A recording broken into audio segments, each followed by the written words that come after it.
இன்றைக்கி நான் இந்த இடத்துக்கு இருக்கிறதுக்கு முக்கிய காரணமே அவர் தான். ஃபஸ்ட்டு படம் பொருள்ன்ற ஒரு ப்ராஜெக்ட் எனக்கு கொடுக்கணும்னா இன்றைக்கி இந்த இடத்துக்கு நம்ம 90 படம் மேலே நான் ஒர்க் பண்ணி வந்திருக்கேன், 4 ஸ்டேட்டில் நான் வேலை பார்க்குறேன்னா அதை கண்டிப்பாக அவரால் தான். அந்த ஃபைட் எடுத்து முடிக்க உடனே கன்ஃபார்மாக உனக்கு 50 படம் வரண்டா இது போகிறதுக்கு அப்புறம் அப்படின்ட்டு அந்த ஃபைட்டை முடிக்கும் போது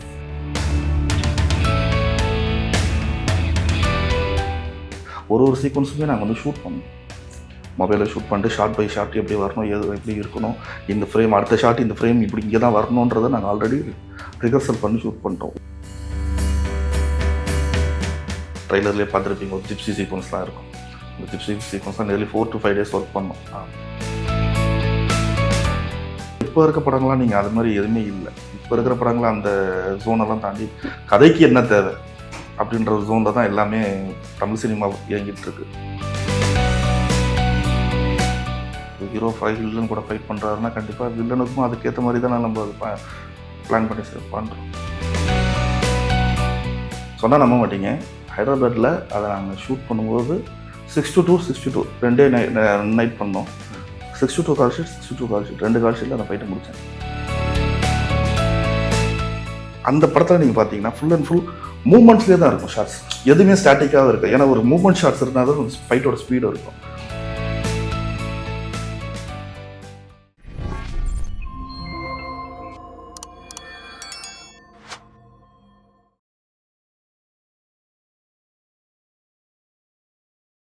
ப்ரோ டிவி நேயர்கள் எல்லோருக்கும் அன்பான வணக்கங்கள். ஸோ இன்னைக்கு நம்ம யாரை பார்க்க வந்திருக்கோம் அப்படின்னு பார்த்தீங்கன்னா கரை.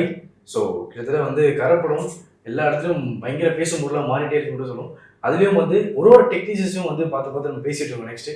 ஸோ இப்போ இன்னைக்கு நம்ம கூட வந்து ஸ்டண்ட் டைரக்டர் வந்து தினேஷ் காசி அவர்களாம் இணைஞ்சிருக்காங்க. நிறைய விஷயம் பேர் தெரிஞ்சுக்கலாம். அவங்க வணக்கம். வணக்கம். எப்படி இருக்கீங்க? நல்லா இருக்கு. ஸோ எஸ், கரையோட ட்ரைலர் பார்க்கும்போதே வந்து எல்லாருமே சொன்ன மாதிரி தான், அந்த தனுஷ் அவர்கள் சொன்ன மாதிரி தான் வந்து ஒரு என்ன சொல்கிறது, இந்த ஹாலிவுட் இதில் வந்து ஒரு ரூட்டனான மூவி அப்படின்னு பேசுவோம். ஸோ அந்த படத்தில் நீங்கள் பார்ட்டிசிபேட் ஆகிருக்கீங்க. எப்படி சார் இருந்துச்சு உள்ள உங்களுக்கு ஒர்க் பண்ணும்போது எப்படி இருந்துச்சு? இல்லை, ஒர்க்கிங் எக்ஸ்பீரியன்ஸ் எப்போவுமே எல்லா படத்துக்கும் இந்த படம் ஆல்வேஸ் ஸ்பெஷல். ஏன்னா நம்ம கரையை சொல்லணும்னா கரை வந்து ஒர்க்கிங் எக்ஸ்பீரியன்ஸாக பிகினிங்லேயே வந்து ஒரு ப்ரீ ப்ரொடக்ஷனே நியர்லி ஒரு 2 months கிட்ட நானும் டேரக்டரும் டிஸ்கஷனே நியர்லி ஒரு 2 months பண்ணோம்.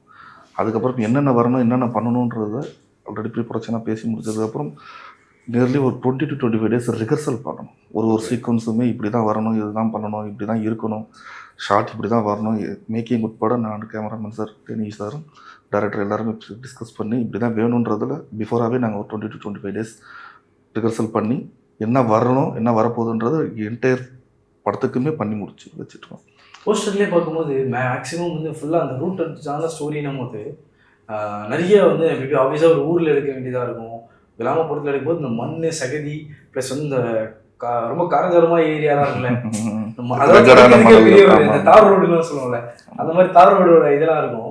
ஸோ அந்த ஏரியாலாம் பண்ணுறது பயங்கரமான ஒரு டஃப்னு கூட சொல்லிக்கலாம். அது எப்படி சார் இருந்தது? பட் பேசிக்காக இந்த படத்தில் அந்த மாதிரி மண்ணில் உருண்டு பெறன்றதுலாம் எதுவுமே இல்லை. எல்லாமே ஒரு கம்பேக்டான ஏரியாக்குள்ளே தான் நாங்கள் ஒர்க் ஆக்ஷன் சீக்வன்ஸ் முழுசாக பண்ணோம். பட் எக்ஸ்டீரியராக நிறையா சீக்வன்சஸ் பண்ணோம். ராம்நாடு நார்மலாக ஒரு வெயில் எந்த அளவுக்கு இருக்கும்ன்ற அந்த வெயிலில் நியர்லி ஒரு ட்ரைலர்லேயே பார்த்துருப்பீங்க ஒரு ஜிப்சி சீக்வன்ஸ்லாம் இருக்கும். அந்த ஜிப்சி சீக்வன்ஸ்லாம் நியர்லி 4 to 5 days ஒர்க் பண்ணோம். அப்போல்லாம் வந்து ராம்நாட்டில் வெயிலோட பீக் ஹெவி. அந்த ஜிப்சியோட டாப்பை நீங்கள் தொட்டிங்கன்னா கை வந்து போயிடும். ஒரு முட்டையை உடச்சி ஊற்றுறீங்கன்னா ஆம்லேட் ஆகிடும். அந்த அளவுக்கு அது ஒரு ஹீட் இருக்கும். ஸோ பட் அந்த ஹீட்லேயும் பொருட்படுத்தாமல் அந்த ஹீட்லேயும் ஒரு கிட்டத்தட்ட ஒரு 4-5 நாள் ஒர்க் பண்ணி அதில் சாரை வச்சு நிறையா விஷயங்கள் நாங்கள் பண்ணியிருக்கோம். கண்டிப்பாக அது தேட்டருக்கு எக்ஸ்பீரியன்ஸாக ஒரு கூஸ்பம்பான சீக்வன்ஸாக இருக்கும். ஸோ தனுஷ் சார்னும் போது கண்டிப்பாக ஸ்டண்ட்லாம் இறங்கி பண்ணுவார். அதுவும் நம்ம நிறைய படங்கள் சொல்லலாம். அசுரன்லாம் பார்க்கும்போது அந்த எகிரி அடிக்கிறதுலாம் அவ்வளோ இருக்கும். ஸ்பெசிஃபிக்காக நீங்கள் இந்த படத்துக்கு சரி இப்போ இவ்வளோ பேர் ஒரு ஆக்டர் இருக்காருன்னும் போது ஒரு டைரக்டரும் போது நல்ல ஒரு பேர் வாங்க டைரக்டராக இருக்கும் போது நம்ம ஒர்க் தனியாக தெரியும், யூனிக்காக தெரியணும், இல்லை ஏதாச்சும் பெஸ்ட்டாக பண்ணிடணும் அப்படின்னு பண்ணி இறங்கி ஒரு படிப்பீங்களே, அது ஸ்பெசிஃபிக்கான ஸ்டண்ட்ஸ் எதனா இருக்கா? இந்த மாதிரி வந்து இந்த ஒரு விஷயத்துக்கு நான் வந்து இறங்கி பண்ணணும்னு ஆசைப்பட்டேன் அப்படின்றது. ஒரு சீக்வன்ஸ் ஒன்று வந்து டேரக்டர் நான் டிஸ்கஸ் பண்ணிவிட்டு இந்த மாதிரி ஒரு சீக்வன்ஸ் ஒன்று பண்ணலாம் அப்படின்ட்டு டிஸ்கஸ் பண்ணும்போது எப்படி பண்ணலான்ட்டு டேரக்டர் கேட்கும்போது ஒரு விஷயம் ஒன்று பண்ணியிருக்கோம். அது கண்டிப்பாக அது பெரிய அளவில் ரீச் ஆகும், பிளாஸ்ட் ஆகும் தேட்டரில். அது ஒரு ஓப்பனிங் ஆக்ஷன் சீக்வன்ஸ் ஒன்று பெருசாக இருக்கும். சரி, இப்போ சிலர்லாம் வந்து சொல்கிறாங்க சார் ஸ்டார்டிங்கில் வந்து அது ஒரு மித்தாக தெரியல சினிமாவுல. படம் ஸ்டார்ட் ஆகி ஒரு 10 மினிட்ஸில் ஒரு ஆக்ஷன் இருந்துடணும், அப்புறம் இன்ட்ரோலுக்கு முன்னாடி ஒரு ஆக்ஷன் இருந்தணும், அதான் ஐ மீன் ஸ்டண்ட்டு இருந்தணும், கிளைமேக்ஸ்க்கு ப்ரீ கிளைமேக்ஸ் முன்னாடி ஒரு ப்ரீ கிளைமேக்ஸ்ல ஒரு இருந்தணும். இது வந்து மேண்ட்ரேட்டாக வந்து எல்லா படத்துலையும் ஃபாலோ ஆகணும். ப்ளஸ் வந்து இந்த ஆக்ஷன் மூவிஸ்லாம் வந்து இது ஃபாலோ ஆகணும்னு சொல்கிறாங்க. அது உண்மைதானா? அப்படி கிடையாது சார். இப்போ ஒரு கமர்ஷியல் படத்துக்கு சில எலிமெண்ட்ஸ் வேணும்னும் போது அது அப்படியே வருது. பட் சில படங்கள்ல இப்போ இருக்க படங்கள்லாம் நீங்கள் அது மாதிரி எதுவுமே இல்லை. இப்போ இருக்கிற படங்கள் அந்த ஜோனெல்லாம் தாண்டி கதைக்கு என்ன தேவை அப்படின்ற ஒரு ஜோனில் தான் எல்லாமே தமிழ் சினிமா இயங்கிட்டு இருக்கு. இந்த படத்தில் பார்த்தீங்கன்னா எந்த ஒரு ஆக்ஷன் சீக்வன்ஸும் வாண்டடாக திணிக்கணுன்றதுக்காக எதுவுமே நாங்கள் திணிக்கலை. படத்தோட கதைக்கு என்ன தேவை, படத்தோட கதைக்கு இந்த இடத்துல என்ன நடக்கணும், இந்த இடத்துல ஒரு ஃபைட்டு வரணும், அந்த ஃபைட்டு எப்படி இருக்கணும், இன்ட்ரோல் பிளாக் வருதுன்றதுக்காக இன்ட்ரோல் பிளாக்கு ஒரு ஆக்ஷன் சீக்வன்ஸ் பண்ணணும், கிளைமேக்ஸ் வரப்போகுதுன்றதுக்காக கிளைமேக்ஸ் சீக்வன்ஸ் ஒரு ஆக்ஷன் பிளாக் பண்ணணுன்றதெல்லாம் எதுவுமே வாண்டடாக திணிக்கல. கதையோட்டத்துக்கு கதைக்கு என்ன தேவையோ அதை அந்த கதைக்கு எந்த இடத்துல ஆக்ஷன் சீக்வன்ஸ் இருந்தால் பெட்டராக இருக்குமோ அதுதான் பண்ணியிருக்கோம். ஓப்பனிங்கில் முன்னாடி சொன்ன மாதிரி ஓப்பனிங் ஒரு ஆக்ஷன் சீக்வன்ஸ் இருக்குன்னு நான் சொன்னோம். அது ஓப்பனிங்காக வைக்கணும் இல்லை, அந்த கதை அந்த இடத்துல ஒரு ஆக்ஷன் சீக்வன்ஸ் வர பிளேஸ்மெண்ட் இருக்குன்றதுக்காக அந்த இடத்துல நிறைய ஆக்டர்ஸும் இருக்காங்க. மலையாளத்திலும் நிறைய ஆக்டர்ஸ் வந்து இதில் பார்ட்டிசிபேட் பண்ணியிருக்காங்க. சூரஜ் அவர்களும் இருக்காங்க, ஜெயராம் சார் இருக்காரு, சூரஜ் இருக்காரு. பட் இதில் ஸ்பெசிஃபிக்காக வந்து இவங்களில் இப்போ வில்லன் கேரக்டர்னும் போது இவங்களுக்கும் நீங்கள் மனக்கட்டி சில விஷயம் பண்ண வேண்டியது இருக்கும்ல. அவிசா தனுஷாருக்கு பண்ணுறோம்னா ஆப்போசிட்ல இருக்க கேரக்டரும் வந்து ஒரு மெயின் கண்டிப்பாக சார். இப்போ அப்படின்னு பண்ணுவோம். ஹீரோ இருக்காருன்னா கண்டிப்பாக வில்லன் இருக்கணும். இப்போ ஹீரோ வில்லன் கூட ஃபைட் பண்ணுறாருன்னா கண்டிப்பாக வில்லனுக்கும் அதுக்கேற்ற மாதிரி தான் நம்ம அது பிளான் பண்ணி சார் பண்ணுறோம். ஒரு கோரியோன்னும் போது அது ஹீரோ வில்லன்றதை தாண்டி அது கோரியோவால் நம்ம என்ன பண்ணுறோன்ற ஒரு விஷயம் இருக்குது. அது ஹீரோவுக்கு என்ன பண்ணணும், வில்லனுக்கு என்ன பண்ணணுன்ற ஒரு விஷயம் இருக்குல்ல. அதை பேஸ் பண்ணி அது எந்த ஹீரோவாக இருந்தாலும் சரி, எந்த வில்லனாகவும் சரி, எந்த படம் நம்ம பண்ணாலுமே ஹீரோக்கான ஸ்கோப் என்னவோ அது ஹீரோக்கான விஷயத்த நம்ம பண்ணுறோம், வில்லனுக்கு என்னவோ அது வில்லனுக்கான விஷயத்த பண்ணுறோம். சார் தனுஷ் சார் எல்லா இடத்துலையும் வந்து எல்லா ஸ்டேஜ்லையும் சரி, இல்லை ஆடியன்ஸும் சரி, எல்லாரையும் மென்ஷன் பண்ணி சொல்லுவார் சார். கண்டிப்பாக அப்படி ஸ்பாட்டில் அவங்ககிட்ட வந்து நைஸ், நல்லா ஒர்க்கு, உங்க கூட ஒர்க் பண்ணது ஒரு நல்ல எக்ஸ்பீரியன்ஸாக இருந்துச்சு அப்படின்னு சொல்லி ஸ்பாட்டில் பேசினது உண்டா? இல்லை உங்களை பற்றி ஸ்பாட்டில் அந்த மாதிரி எதுவும் சொல்லலை. ஸ்பாட்டில் இப்போ வந்துட்டு இது நல்லா இருக்குது, இது அதே மாதிரி இது இன்னும் பெட்டராக நான் ஒரு 1 மோர் பண்ணிக்கிறேன், ஏன்னா இது ஒரு ஃபோர்ஸ்ஃபுல் இம்பேக்டான ஷார்ட்டாக இருக்குது, நம்ம இன்னொரு 1 மோர் மட்டும் இன்னும் இம்பேக்டாக நான் கொடுக்குறேன் அப்படின்னு. ஓகே சார் பண்ணிக்கலான்ற அந்த ஆமாம் அந்த சொன்னால். பட் ஆனால் இதில் எந்த இடத்துலையுமே ஆக்ஷன் சீக்வன்ஸில் அவர் டேரக்டராக அவருக்குள்ளே இருக்கிற டேரக்டராக எந்த இடத்துலையுமே அவர் வெளியே வரல. டேரக்டர் ஏன்னா அவருக்கு ஆல்ரெடி தெரியும். ஃபஸ்ட் சீக்வன்ஸ்லேருந்து நாங்கள் ஒர்க் பண்ணும்போது டேரக்டரும் நானும் ஆல்ரெடி சிங்கில் ரேப்போ எந்த அளவுக்கு இருக்குன்னு தெரியும், டிஸ்கஷனில் எந்த அளவுக்கு ஒர்க் பண்ணியிருக்கோன்றது தெரியும். அது இல்லாமல் நாங்கள் ரிஹர்சல் பண்ணும்போது எல்லா ஷாட்டுமே ஷூட் பண்ணிட்டோம். ஆல்ரெடி ப்ரீ பிளான்டாக நம்ம ப்ரீ ப்ரொடக்ஷனில் டிஸ்கஷன்லேயே வந்து இப்படி வரணுன்றதை நாங்கள் பிளான் பண்ணிட்டோம். அதுக்கப்புறம் 20 to 25 days ரிஹர்சல் பண்ணும்போது ஒரு சீக்வன்ஸுமே நாங்கள் வந்து ஷூட் பண்ணோம். மொபைலில் ஷூட் பண்ணிட்டு ஷார்ட் பை ஷார்ட் எப்படி வரணும், எப்படி இருக்கணும், இந்த ஃப்ரேம் அடுத்த ஷார்ட் இந்த ஃப்ரேம் இப்படி இங்கே தான் வரணுன்றதை நாங்கள் ஆல்ரெடி ரிஹர்சல் பண்ணி ஷூட் பண்ணிட்டோம். ஒரு ஜம்ப்பு குதிக்கணுன்னா கூட நீங்கள் ட்ரெய்லரில் பார்த்துருப்பீங்க, ஒரு ஓடி வந்து ஒரு ஜிப்சி மேலே குதிக்கிறது. அந்த ஜிப்சி குதிக்கிறது இங்கே கிட்டத்தட்ட ஒரு 5 days ரிஹர்சல் பண்ணணும். அந்த ரிஹர்சலில் அவன் இங்கே இப்போ ஒரு படியோட ஸ்டெப்ஸ் இவ்வளோ தான் இருக்கணும், அந்த ஸ்டெப்ஸ் மேலே இத்தனை ஸ்டெப்ஸ் வச்சு ஓடி வரணும், அந்த படிக்கட்டுலேருந்து அந்த ஜிப்சி ஹைட்டுக்கு இவ்வளோ லென்த்துக்கு வரணும், இவ்வளோ ஹைட்டு வரணுன்றதெல்லாம் ஆல்ரெடி இங்கே ப்ரீ பிளான்டாக பண்ணி ஷூட் பண்ணி ரஃப் கட் எடிட் பண்ணி இதுதான் வரப்போகுதுன்றது பண்ணி ஒர்க் பண்ணணும் எல்லா சீக்வன்ஸுமே. எனக்கு இந்த விஷயத்த வந்து நிறைய பேர் பேசலாம் இல்லையா, மைக்கேல்னு இருக்கணும். ஸோ ஏன் அப்படின்னா இப்போ சடனாக அவங்க பண்ணும்போது அதுதான் மைண்டில் வந்து, ஏன்னா அந்த படத்தை நான் பயங்கரமாக இருக்கும் சார் சினிமோட்டோகிராஃபி செம்மையாக இருக்கும் சார். அதில் நடித்த ஆக்டரும் சரி சேதனை ப்ளஸ் வந்து ஆப்போசிட் சந்தீப், ஸோ 2 பேருமே வந்து பயங்கர ஒரு இதில் நடிச்சிருப்பாங்க. அதில் ஆக்சுவலாக எனக்கு ஆக்சன்ஸ் ரொம்ப பிடிக்கும். உள்ள அது வீட்டுக்குள்ள நடக்கும்ல சார், வெளியே போகிற சண்டை கூட பிரச்சனை இல்லை சார், ஓகேடா அப்படியே ஸ்பேஸ் இருக்கும் அப்படியே சண்டை போடலாம், எகிரி பண்ணிக்கலாம். வீட்டுக்குள்ள ஒருத்தன் வந்து ஸ்டண்ட்டை வந்து கோரியோ பண்ணுறதே பெரிய ஒரு சவாலாக நான் பார்க்குறேன். அதை சொல்லுங்க சார், அந்த படம் வந்து பேச வேண்டிய படம், அதோட ஸ்டண்ட் நீங்கள் தான். ஸோ இல்லை அதுதான் ஆக்சுவலி நீங்கள் அந்த வீட்டுக்குள்ளே ஃபைட்டுன்னு நீங்கள் சொல்கிறீங்க. வீட்டில் கிட்டத்தட்ட ஒரு 15 ஃபைட்டர்ஸ் வச்சு அந்த ஒரு ஃபைட்டை கம்போஸ் பண்ணியிருக்கோம். சொன்னால் நம்ப மாட்டீங்க, ஹைதராபாத்தில் அதை நாங்கள் ஷூட் பண்ணும்போது 6 to 2 2 நைட் பண்ணோம். 6 to 2 call sheet 6 to 2 call sheet 2 கால் ஷீட்டில் அந்த ஃபைட்டை முடித்தேன். பட் ஆனால் அதில் வந்துட்டு அந்த டிஓபிலாம் பயங்கர கோஆப்ரேட்டிவ், அவர் ஃபாஸ்ட்டாக பண்ணதுனால அது சாத்தியமாச்சு அன்றைக்கி. அது என்னென்னா இப்போது ஒரு சீக்வன்ஸ் வந்து நீங்கள் ஒரு ஓப்பன் பிளேஸை கொடுத்துட்டு நீங்கள் இதில் விளையாடுன்றதுல எதுவுமே இது கிடையாது. நீங்கள் ஒரு ஓப்பன் பிளேஸை கொடுத்துட்டு அதில் என்ன நீங்கள் ஃபைட் எடுக்க போகிறீங்க, அது காமன். நீங்கள் எனக்கு எவ்வளோ ஸ்பேஷியஸாக ஒரு இடம் கொடுத்துருக்கீங்க, நான் எங்கே வேணால் அங்கே ஓடலாம், எங்கே வேணால் நாங்கள் வரலாம். ஆனால் ஒரு 10க்கு 10 ரூமுக்குள்ளே ஒரு ஃபைட் எடுக்கிறோம் பார்த்தீங்களா, அத்தனோண்டு ரூமுக்குள்ளே அதை எப்படி அச்சீவ் பண்ணணும், மேக்கிங்காக நான் எப்படி ஓடினேன், மேக்கிங்காக நான் கேமரா மூவ்மெண்ட்ஸ் எப்படி பண்ணேன். இப்போ ஸ்டாட்டிக்காக நம்ம வந்து நீங்கள் ஒரு 10க்கு 10 ரூமுக்குள்ள நான் ஸ்டாட்டிக்காக ஒரு ஃப்ரேம் வச்சுட்டு நீங்கள் ஃபைட் பண்ணி ஃபாலிங் விள்றான்றது விஷயம் கிடையாது. அந்த படத்தில் நீங்கள் பார்த்தீங்கன்னா ஃபுல் அண்ட் ஃபுல் மூவ்மெண்ட்ஸ்லேயே தான் இருக்கும் ஷார்ட்ஸ், எதுவுமே ஸ்டாட்டிக்காக இருக்குது. ஏன்னா ஒரு மூவ்மெண்ட் ஷார்ட்ஸ் இருந்தால் தான் ஃபைட்டோட ஸ்பீடு இருக்கும். ஒரு கட்ஸ் அதே மாதிரி லென்த்து ஷார்ட்ஸ் எதுவுமே இருக்காது, கட்ஸ் நிறையா போயிருப்பாங்க. ஸோ அந்த மூடு அந்த பீட்டை கொடுக்கும் உங்களுக்கு. ஸோ அந்த இத்தனோண்டு ரூமுக்குள்ள நம்ம என்ன பண்ணலாம் அப்படின்ற ஒரு விஷயம் தான். அந்த விஷயம் நம்ம இப்போ கரையிலையும் இருக்குது. கண்டிப்பாக நீங்கள் எப்படி மைக்கில் நீங்கள் சொன்னீங்களோ அதை விட கரை பல மடங்கு சொல்லுவீங்க சார். அதே இந்த ப்ராப்ஸை பற்றி சொல்லுங்க சார். எனக்கு என்னன்னா ஸ்பெசிஃபிக்காக அந்த ப்ராப்ஸ் யூஸ் பண்ணும்போது இப்போ ஒரு படத்தில் ஒரு கேரக்டர் வந்து ஒரு ப்ராப்ஸ் யூஸ் பண்ணிகிட்டே இருக்கும், கை ஏந்திட்டே இருக்கும் அப்படின்னு சொல்லலாம். இப்போ கர்னல்ல பார்க்கும்போது வாளோட தான் அந்த கேரக்டர் இருக்கும் அப்படின்னு சொல்றது, குதிரை மேலே தான் போகும், இந்த மாதிரி ப்ராப்ஸ் யூஸ் பண்ணிடும். இல்லைன்னா இந்த மாதிரி ஒரு சப்ஜெக்ட் ஒன்று கூடவே இருக்கும், இதை வச்சுட்டு நம்ம ஃபைட் பண்ணணும் அப்படின்னு சில விஷயம் இருக்கும். அதில் நீங்கள் ஒரு ஒர்க் பண்ணணும். அதே மாதிரி இதுலேயும் பார்க்கும்போது சில ப்ராப்ஸை வந்து அவர் கையில் ஏந்திட்டு போகிறதோ, லைக் வந்து ஒரு பணப்பெட்டி வைக்க இதை சுற்றி இதே ஃபோட்டோ ஷூட்டும் பண்ணுறேன் கண்டிப்பாக. ஸோ இந்த மாதிரி ப்ராப்ஸை வச்சு யூஸ் பண்ணும்போது கூட அதில் நீங்கள் ஒரு மனைகடல் இருக்கும்ல, நார்மலாக கத்தினாலே இப்படி வீசுறது மட்டும் இல்லை சுற்றினா வந்து எடுத்து இப்படி மண்டையில் ஓங்குறது மட்டும் இல்லைன்னு இருக்குல்ல. ஸோ அதை பற்றி தெரிஞ்சுக்கணும் ஆசைப்படுறேன். இல்லை சார், ப்ராப்ஸ் வந்து இப்போது அந்த சீக்வன்ஸை பொறுத்து தான் எல்லாம் பேஸ்ட் அந்த சீக்வன்ஸ். இப்போ அந்த சீக்வன்ஸில் ஆர்டிஸ்ட் ஹீரோ எதோட வராருன்ற ஒரு விஷயம் வந்துட்டு இப்போ அதுக்கு முந்தைய சீனை தான் நீங்கள் முந்தைய சீனில் இப்போது ஒரு வீட்டிலேருந்து கிளம்பி ஒரு வில்லனை வந்து மர்டர் பண்ணுறதுக்கு வராரோ, இல்லை ஒரு வில்லனை அடிக்கணுன்ற வராரோ, அது வீட்டிலேருந்து அவர் எடுத்துகிட்டு வர ஒரு ப்ராப்ஸ். பட் என்னை பொறுத்த வரைக்கும் என்னென்னா ஹீரோ ப்ராப்ஸ் வந்து ஹீரோ எப்போவுமே ஹீரோயிசம் வேணும். அவர் கையில் சண்டை போட்டால் தான் அந்த ஹீரோயிசம் நம்ம ஹெல்ப் பண்ண முடியும். ப்ராப்ஸ் நம்ம வைக்கலாம், அந்த கமர்ஷியல் சினிமாவில் ப்ராப்ஸ் நிறையா வைக்கலாம். பட் என்னென்னா என்னோட ஃபைட்ஸை மேக்ஸிமம் வந்து ஹீரோ கையில் ப்ராப்ஸ் வர்றது இவனுங்கிட்டேருந்து மற்ற ப்ராப்ஸ் வர்றது. ஏன்னா வில்லன் ஆல்ரெடி அவன் வில்லன், அவன் வந்து என்ன வேணால் எடுத்துகிட்டு வரலாம். பட் ஹீரோன்றவர் ஹீரோ, அதுக்கான ஒரு மேனரிசம் இருக்குது. அவருக்கு கையில் சண்டை போடுறதுன்றது தான் பெஸ்ட்டாக இருக்கும். அவன் இவனுங்க எடுத்துருவான், அதாவது உன் பொருள் எடுத்து நானே போட்டேன்ற ஒரு மூமெண்ட் இருக்குது.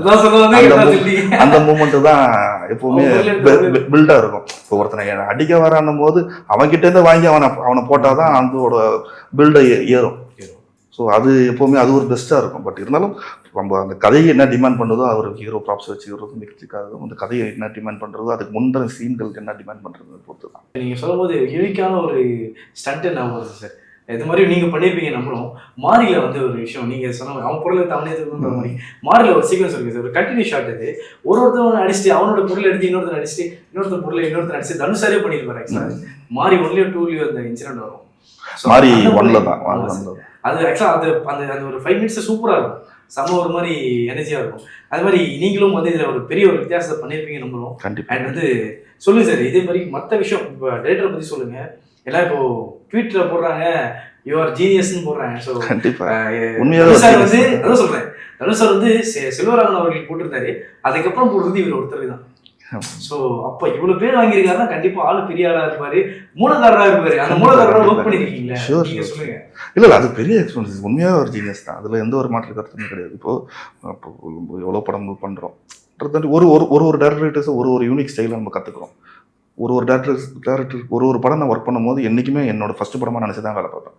ஸோ போன படங்கள் நம்ம என்ன கற்றுக்கிட்டோம், இந்த படத்தில் நம்ம என்ன கற்றுக்க போகிறோன்ற ஒரு எக்ஸைட்மெண்ட்டோட தான் எந்த ஒரு படமும். பட் நம்மளுக்கு என்னென்னா நம்மளுக்குன்னு ஒரு யூனிக் ஸ்டைல் இருக்குது. அந்த ஒரு ஆக்ஷன் சீக்வன்ஸை நம்ம இம்ப்ளிமெண்ட் பண்ணி இந்த கதையில் நம்ம இது எப்படி கொண்டு வந்து நம்ம இந்த இதில் நம்மளோட பெஸ்ட் எப்படி கொடுக்க போகிறோன்றதை யோசிச்சுட்டே தான் நம்ம வேலை பார்ப்போம். அப்படின்ற போது இங்கே டேரக்டரோட நான் ஒர்க் பண்ணும்போது இவர் ஆல்ரெடி ஒரு கிட்டத்தட்ட நான் இந்த ப்ராஜெக்ட்குள்ளே வர்றதுக்கு முன்னாடி ஒரு 6-7 மாதத்துக்கு முன்னாடி அவர் ப்ரீ பிளான்டாக வந்து லொக்கேஷன் பார்த்து லொக்கேஷனில் அவரோட அசிஸ்டன்ட் டேரக்டர்ஸை வர வச்சு அதை scene by scene shot by shot எப்படி இவன் நடந்து வரணும், எப்படி இவங்க உட்காரணும், எப்படி ஏஞ்சி போகணும், எப்படி எந்த சைடில் போகணுன்றது உட்பட எல்லாமே ஃபோட்டோ எடுத்து ஷார்ட் பை ஷார்ட் ஃபோட்டோ எடுத்து ஸ்டோரி போர்ட் போட்டு பிளான்டாக பக்காவாக ரெடியாக இருந்தார். அதேமாதிரி இவர்கிட்ட பிடிச்சது எனக்கு என்னென்னா before the shoot last day of shoot நான் என்ன பண்ண போகிறேன்றது வரைக்கும் அவருக்கு எனக்கு முன்னாடியே வேணுன்றதை கேட்டார். அது ஓகே, எனக்கு அது எக்ஸைட்மெண்ட்டாக இருந்தது, ஓகே அது. பட் என்னென்னா அதுக்கான டைம்கள் எனக்கு கொடுத்தாரு. ஸோ அப்படி அந்த டைம்கள் கொடுக்கும்போது 20 நாள் ரிஹர்சல் நான் பார்க்கும்போது 20 நாள் ரிஹர்சலில் அவருக்கு என்டையர் சீக்வன்ஸும் அவருக்கு கொடுத்துட்டேன். ஸோ அவருக்கு அந்த இடத்துல சாட்டிஸ்ஃபைட் அவருக்கு என்ன வேணுன்றதை அவருக்கு நான் கொடுத்ததில் அந்த இடத்துல அவருக்கு சாட்டிஸ்ஃபை ஆகிட்டேன். ஸோ அப்போது அந்த சாட்டிஸ்ஃபேக்ஷன் வர வரைக்கும் எனக்கு இது இன்னும் பெட்டராக இருந்தால் நல்லாயிருக்கும், இது இன்னும் பெட்டராக இருக்கும். ஸோ நம்ம கிட்ட இருக்கிற அவுட்டோட இன்னும் கொஞ்சம் புல் பேக் வெளியே எடுக்கும்போது ஸோ ஓகே நம்ம இன்னும் பெட்டராக பண்ணணும்னு அப்படி கேட்டு என்கிட்ட வேலை வாங்கினார் அதில். ஸோ அதெல்லாமே எனக்கு ஒரு எக்ஸைட்டான மூமெண்ட்ஸ் தான் எல்லாமே அவர் கூட ஒர்க் பண்ணார். அண்ட் இன்னொருத்தரை சொல்லணும் அப்படின்னா வந்து மிஸ்கின் எனும் புத்தகம்னு ஒன்று இருக்கு. ஸோ அந்த புத்தகம் வந்து துப்பறியாளர்னு சொல்லி நீங்கள் அவரோட சேர்ந்து பண்ணீங்க சார். ரொம்ப பிடிச்ச 3 படம் பண்ணவர் கூட. சத்தியமா ரொம்ப பிடிச்ச படம். நான் இதுக்காக சொல்ல, ரொம்ப ரொம்ப பிடிச்ச படம் சொல்லி எனக்கு. அதுவும் நீங்கள் அதில் பண்ணும்போது நான் யோசிப்பேன் சார் சம்டைம்ஸ், இது கேமராமேன் என் தலைவன் எப்படி வேலை வாங்கியிருப்பாரு, இதுக்கு ஸ்டண்ட் ரைட்டர் எப்படி வச்சு அவர் செஞ்சிருப்பாரு, வேலை வாங்கியிருப்பான்னு இருக்குல்ல, அது பெரிய ஒரு எக்ஸைட்மெண்ட்டாக இருக்கும் சார். ஸோ எனக்கு கண்டிப்பாக அதை சொல்லணும் ஆசை. நீங்கள் துப்பறியாளர் பற்றி சொல்லுங்கள். அதில் அவரே சம்டைம்ஸ் ஸ்டண்ட்டு சிலது அவரே அப்படி பண்ணலாம் சொல்லி கொடுத்துருப்பாரு. அவர் கூட ஒர்க் பண்ணுறது எவ்வளோ ப்ளஸ், எவ்வளோ விஷயம் நம்ம லேர்ன் பண்ணுறாங்க. இல்லை கண்டிப்பாக ஒரு லேர்னிங் ப்ராசஸ் தான். ஆக்சுவலி இன்றைக்கி நான் இந்த இடத்துக்கு இருக்கிறதுக்கு முக்கிய காரணமே அவர் தான். ஃபஸ்ட்டு படம் துப்பறியாளர்ன்ற ஒரு ப்ராஜெக்ட் எனக்கு கொடுக்கலன்னா இன்றைக்கி இந்த இடத்துக்கு நம்ம 90 படம் மேலே நான் ஒர்க் பண்ணி வந்திருக்கேன், 4 ஸ்டேட்டில் நான் வேலை பார்க்குறேன்னா அது கண்டிப்பாக அவரால் தான். ஆனால் அவர்கிட்ட இருக்கிற பெஸ்ட்டு எனக்கு என்னென்னா, அவர் என்னென்னா ஒரு நாள் ஷூட்டிங் பேக்கப் ஆகி வந்தோடனே நான் ரிஹர்சல் பண்ணி காட்டுறேன். ஃபஸ்ட்டு படம்ன்றதுக்காண்டி எனக்கு எப்படி அவருக்கு அவர் ஆக்சுவலி ஃபஸ்ட்டு அவர்கிட்ட எப்படி போகணுன்றது ஒரு விஷயம் இருக்குது. முகமுடின்ற ஒரு ப்ராஜெக்டில் நான் ஒர்க் பண்ணேன். அதில் நான் வந்து ஜீவா சாருக்கு full and full body double, அந்த பிளாக் மேன்ஸ் எல்லாருக்குமே பாடி டபுள் நான் தான் பண்ணியிருந்தேன். ஸோ அப்போலேருந்து அதில் ஃபாரின் மாஸ்டர் பண்ணார். ஸோ அதில் வந்து நம்மளோட ஒர்க்கிங் ஸ்கில்லை பார்த்தார், ஒர்க்கிங் டெடிகேஷனை பார்த்துட்டு நல்லா வேலை பார்க்குறான்ட்டு படம் ஃபுல்லாக என்னை அந்த படத்தில் ஒர்க் பண்ண வச்சார். படம் முடிக்கும் போதே ஒன்று சொன்னார், நாளைக்கு மாஸ்டர் ஆனால் என்ன வந்து பாரு அப்படின்னார். சார் கண்டிப்பாக சார், ஷூர் சார். என்ன இப்போ ஐடியா இல்லை சார், இப்போ ஐடியா இல்லை சார், மாஸ்டர் ஆனால் கண்டிப்பாக. சரி ஓகே, பட் மாஸ்டர் ஆகணுன்ற ஒரு மைண்ட் செட் வரும்போது எதுவுமே யோசிக்கவே இல்லை. லாஸ்ட்டாக வந்து விஷால் சார் படம் தான் பண்ணிகிட்ருக்கிறேன், ஆம்பளையோ பூஜை பண்ணிகிட்ருக்கேன். பூஜையோட மாஸ்டர் ஆகிடலாம் அப்படின்ற ஒரு மைண்ட் செட்டில் இது பண்ணேன். அப்புறம் போயிட்டு அவரை போய் மீட் பண்ணேன், இந்த மாதிரி அப்படியே சரி பண்ணலாம் அப்படின்ற ஒரு மைண்ட் செட்டில். அப்புறம் சவரக்கத்தின்னு ஒரு ப்ராஜெக்ட் கொடுத்தாரு. அந்த படம் தான் ஃபஸ்ட்டு படம் ஆக்சுவலி. அந்த படம் பண்ணிகிட்டே இருக்கும்போது கிளைமேக்ஸ் ஃபைட் எடுத்துகிட்டே இருக்கும்போது அவருக்கு Mysskin sir Vishal sir project commit பண்ணுறாரு. இந்த மாதிரி விஷால் சார் ப்ராஜெக்ட் அடுத்து பண்ண போகிறாருன்ற மாதிரி கேள்விப்பட்டேன் அந்த ஸ்பாட்லேயே. ஓகே அப்படின்னும் போது சரி. அப்புறம் நான் ஒர்க் பண்ணிகிட்டே இருக்கும்போது ஒரு பிரேக் டயத்தில், லஞ்ச் டயத்தில் உட்காந்துட்டு இருந்தோம். டக்குன்னு அப்படியே வந்தார். அடுத்து விஷால் படம் பண்ணுறோம்டா, பண்ணலாம்டா அப்படின்னார். அப்படியா சார், சூப்பர் சார். ஏன்னா ஃபாரின் மாஸ்டர் வருவார்டா, ஏன்னா அவருக்கு அதுக்கு முன்னாடி முகமூடி அது எல்லாமே ஃபாரின் மாஸ்டர் பண்ணதுனால ஃபாரின் மாஸ்டர் வருவார், அவர் கூட சேர்ந்து நீ பண்ணிவிடு அப்படின்னாரு. பட் ஒரு பக்கம் வந்து தயக்கமாகவும் இருந்தது, ஏன்னா ஃபாரின் மாஸ்டர் பண்ணும்போது நம்மளுக்கு அதில் ஸ்கோப் இருக்காது, எதுவுமே இருக்காது. ஒரு பக்கம் தயக்கமாகவே இருந்தது. சரி ஓகே, ஏதோ ஒன்று நம்மளோட செகண்ட் ப்ராஜெக்ட் இமீடியட்டாக ஃபஸ்ட் ப்ராஜெக்ட் அடுத்து செகண்ட் ப்ராஜெக்ட் இமீடியட்டாக நம்மளுக்கு ஒன்று கிடைக்கிது, நம்ம சந்தோஷமான விஷயம் தான் அது. அப்படி போயிட்டு இருக்கும்போது டக்குன்னு படம் அந்த ஃபாரின் மாஸ்டர் ஏதோ பெருசாக அவங்களுக்கு டேட்ஸ் இல்லையோ என்ன பிரச்சனைன்றது தெரில. ஷூட்டிங் டேட்ஸும் வந்து அரைவ் ஆகிடுச்சு. பட் ஃபாரின் மாஸ்டர் அவங்களோட டேர்ம்ஸ் ஏதோ பிரச்சனையிலே இருக்கிற இடத்துல வந்து டக்குன்னு ஒரு ஓப்பனிங் கோணிப்பை ஆக்ஷன் சீக்வன்ஸ் ஒன்று வந்தது. அந்த படத்தில் ஒரு கோணிப்பை சீக்வன்ஸ் வந்து பிரசன்னா, அதுக்கப்புறம் விஷால் சார் வந்து ஃபைட் பண்ணுவார் சின்னதாக. அந்த சீக்வன்ஸை சரிடா நீ அந்த சீக்வன்ஸ் நீ பண்ணிவிடு, அதுக்கப்புறம் பார்த்துக்கலாம் அப்படின்னாரு. ஓகே சார்ப்பா, கடவுள் நம்ம கூட இருக்கான், உங்களுக்கு கிடைக்கிது ஒன்றுன்ட்டு ஒரு மனசுக்குள்ளே ஒரு இது, எப்படியா இந்த ஒரு சீக்வன்ஸை வச்சு படத்தை பிடிச்சிடலாம் அப்படின்ற ஒரு மைண்ட் செட் இருந்தது. அப்புறம் அந்த ஃபைட்டுக்கு ரிஹர்சல் பண்ணோம். ரிஹர்சல் பார்த்தோன்னே பயங்கர ஹாப்பியானார், நல்லா இருக்குது பண்ணிடலான்னு. அப்படி தான் அந்த கோனி ஃபைட் சீக்வன்ஸை முடித்தேன். கோனி ஃபைட் சீக்வன்ஸை முடித்தோன்னே படம் ஃபுல்லாக நீயே பண்ணிடுறாரு. Okay super. ஆமாம், இந்த கோனிஃபை அதாவது கோனிஃபை சீக்வன்ஸ் வரைக்கும் அந்த ஃபாரின் மாஸ்டர் இன்னும் வெயிட்டிங்கில் தான் இருந்தார். கோனிஃபை சீக்வன்ஸை முடித்த உடனே சரி ஓகே வேணாம், படம் ஃபுல்லாக நீயே பண்ணிடு, ஆனால் எனக்கு ஒரு சீக்வன்ஸுக்கு மட்டும் சைனீஸ் மாரி வேணும் அப்படின்னாரு. எனக்கு என்னோட பானன் பாட்டாப்லாம் வந்து நான் பானன் பாட்டாப்லாம் சென்னை தான், பட் எங்கள் அப்பா அம்மா 2 பேரும் வந்து வியட்நாமிஸ்.